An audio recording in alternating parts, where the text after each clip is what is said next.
In this lesson, we will learn how to find the inverse of a function or a graph and a table as well. So we need to understand what an inverse function is.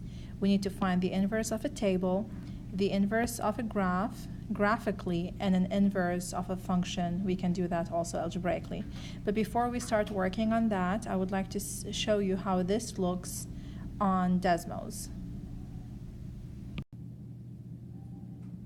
Now, if you look on Desmos, you will see that if we have a point 2, 3 with coordinates 2, 3, and we look at the graph and see how that will be on the coordinate plane. Now look at the point 3, 2. It's the blue point on the graph. And then look at the green line, which is y equals x. What do you see? Do you see that those 2 points are symmetrical of each other with respect to the line y equals x? That means that these 2 points are inverse points. So what's the difference between 2, 3 and 3, 2? What did I do to go from here, from this point to this point? Did I do the opposite? No. Did I do the reciprocal? No. I simply switched the numbers, the x and the y. So 2, 3 becomes 3, 2. So let's change this point. Let's say it's negative 2, 3. What would be the inverse of that point? It would be 3, negative 2. So we don't change the sign, we simply switch x and y. That's how we find the inverse of a certain point. And remember, the inverse function is the inverse with respect to line y equals x. So y equals x is the line of symmetry. So you see how this point is equidistant with this point with respect to this line y equals x. They have the same distance. If you measure the distance from this point to the line, and then this line to this point, they have the same distance apart. So I hope this was a good visual start for you. So what is the inverse of a function? The inverse of a function is the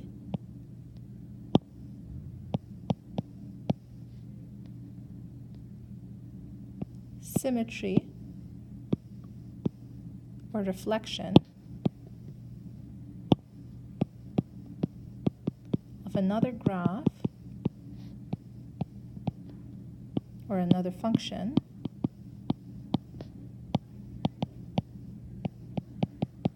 with respect to y equals x, which is the line of symmetry.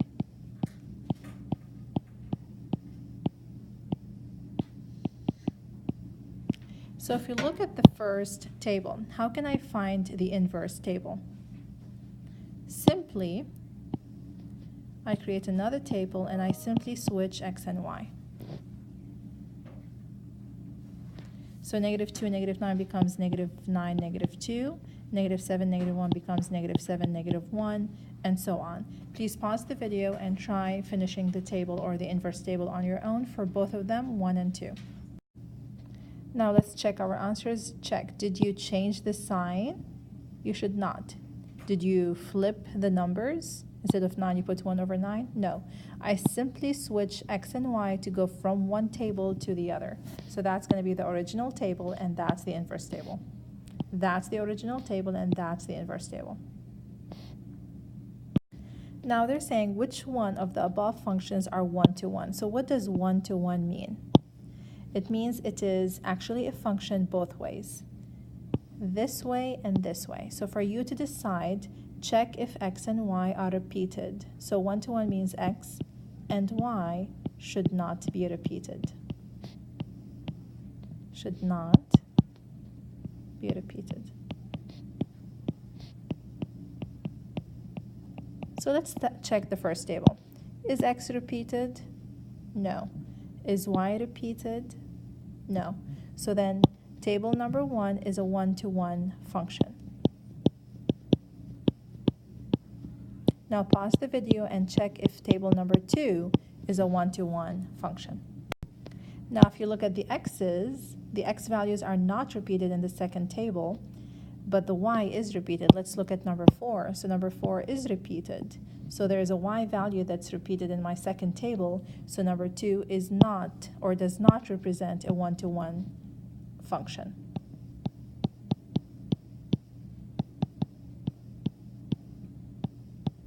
Now let's move on to our next question.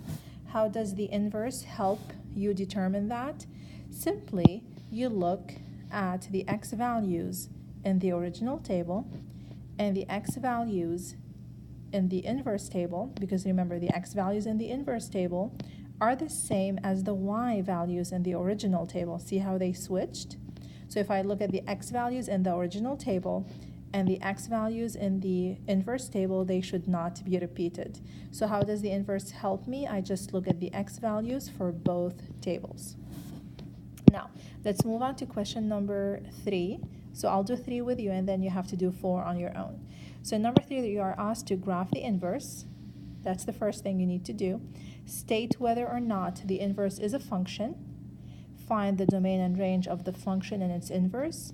Identify whether each function is one-to-one. So there are 4 different things you need to do. So let's start by deciding what the domain of my original function is. So the domain is going to be from -8, because it starts at -8, all the way, I think this goes to infinity, so let's put an arrow over there. So that's my domain. Now what's the range? It starts from -4 and goes all the way to infinity. So that's the domain and range. Now they want me to find the inverse, so what I'm going to do is I'm going to create a table of values for the original function and then create a table of values for the inverse one. So let's start with the original. I'm using the blue for the original function. So this point is -8, -4. So -8, -4. This one is -4, -2. And this is 1, 8. So I'm going to use the points that they have labeled for me. So let's use those points.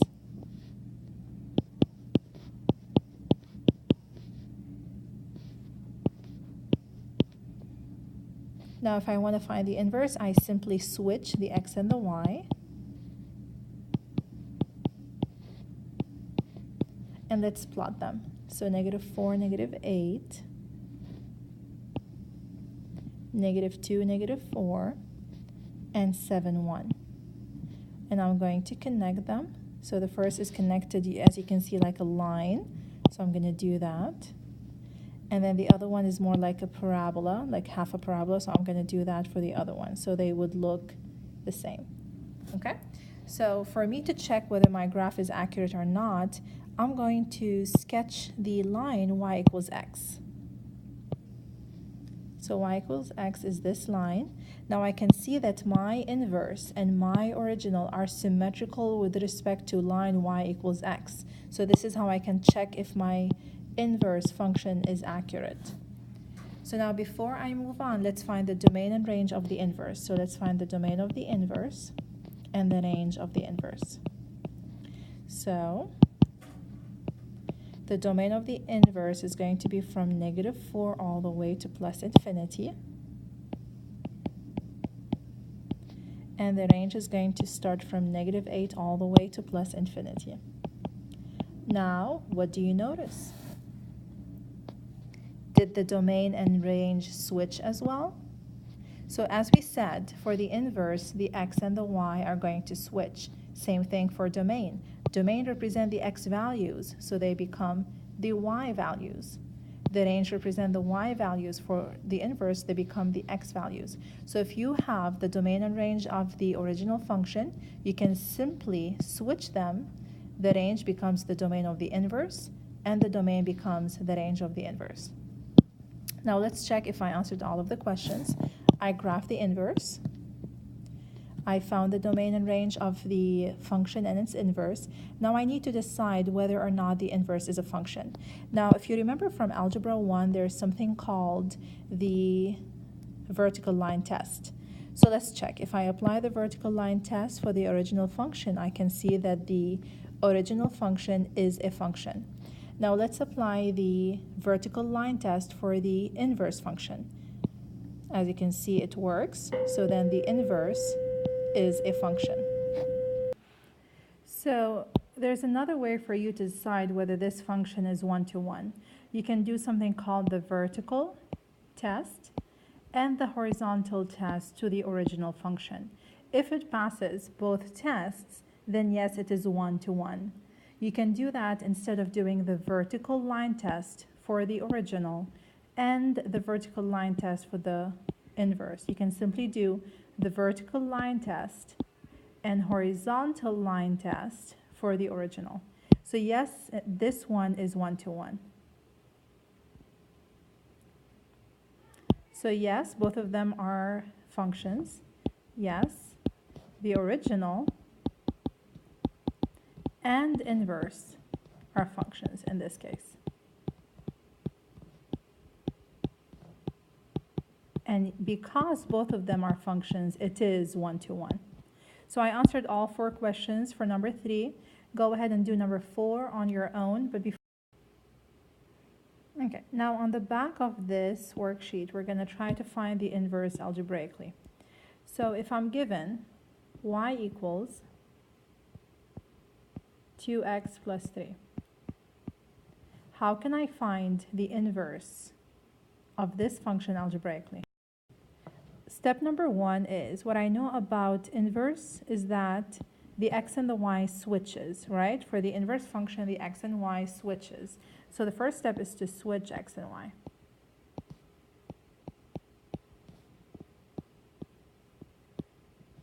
So let's rewrite this function by putting x instead of the y and a y instead of the x.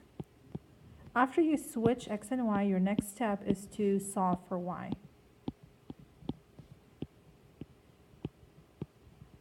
So if I have x equals 2y plus 3, if I want to solve for y, I would subtract 3.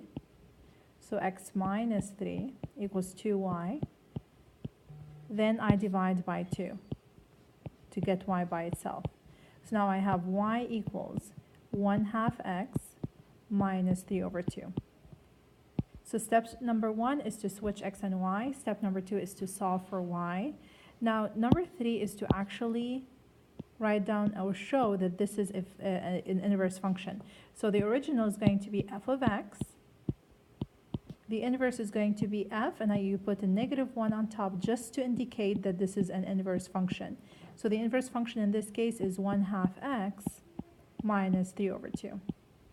Now, I would like you to try this one on your own. So let's say that g of x is equal to 2 over 3x minus 5. What is the inverse function? So this is another problem I would like you to try on your own, other than number 4, this number 4, and now this problem. Try it on your own. Find the inverse function for g of x. And I would like you also to look at the slope of function f and the slope of the inverse. What do you notice? The slope of the inverse is always the reciprocal of the slope of the original function. The y-intercept is a little bit different, okay? So the slope of the inverse is always the reciprocal of the original function. So that's the video. Make sure that you watch it again if you need to and do the problems indicated.